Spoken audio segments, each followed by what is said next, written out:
بسم اللہ الرحمن الرحیم۔ کون کس کا راز ہوتا ہے؟ سیدنا عدی بن حاتم مشہور سخی حاتم طئی کے بیٹے ہیں۔ آپ جلیل القدر صحابی بھی ہیں۔ آپ روٹی ٹکڑے کر کے چیونٹیوں کے سوراخوں کے سامنے پھینکتے تھے اور فرماتے تھے کہ یہ جاندار ہمارے پڑوسی ہیں اور ہم پر پڑوسیوں کا حق ادا کرنا واجب ہے۔ باپ کی عادات و خصائل اولاد میں ضرور منتقل ہوتی ہیں۔ ایک بار سائل نے عدی بن حاتم سے سوال کیا کہ 10 درہم دے دیں۔ آپ نے قسم اٹھائی کہ تجھے 1 درہم بھی نہیں دوں گا، کیونکہ تم نے اتنے بڑے سخی کے بیٹے سے 10 مانگ کر اس کی توہین کی ہے۔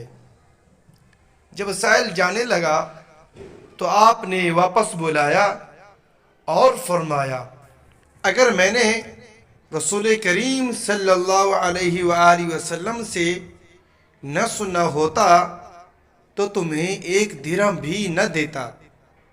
فرمایا، جب تم کسی بات پر قسم کھا لو پھر تمہیں محسوس ہو کہ قسم توڑنے سے اچھا ہے تو قسم توڑ کر وہ اچھا کام کرو اور کفارہ دو۔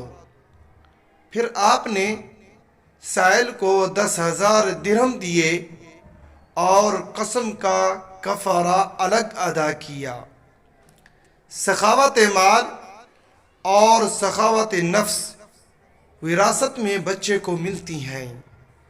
فضیل بن عیاض نے اپنے بیٹے کو دیکھا کہ وہ ترازو کو خوب صاف کر رہا ہے۔ پوچھا، اتنی محنت سے کیوں صاف کر رہے ہو؟ کہنے لگا کہ کہیں ترازو کے تول میں گاہک کو گرد و غبار نہ دے دیا جائے۔ یہ سن کر ایک آدمی نے بے ساختہ کہا، الولد سر لابیہ، کہ بچہ اپنے باپ کا راز ہوتا ہے، یعنی جو گن و صفات و اخلاق باپ میں ہوتی ہیں وہ اولاد میں ضرور آتے ہیں۔ سعید ابن مسیب ساری رات عبادت کرتے تھے، ساتھ میں 2-4 سال کا بچہ لٹایا ہوتا۔ اس کو مخاطب کر کے فرماتے، یہ مشقت میں تمہارے لیے کر رہا ہوں، یعنی میری عبادت و نیکی کا اثر تم پر پڑے، اس لیے اتنی محنت کر رہا ہوں، کیونکہ اچھی اولاد دنیا میں نیک نامی اور آخرت میں نجات کا ذریعہ بنتی ہے۔ اگر اولاد سے دنیا و آخرت کی بھلائی لینی ہے تو پہلے اس کے سامنے نیکی و بھلائی کیا کریں، کیونکہ بچہ باپ کا راز ہوتا ہے۔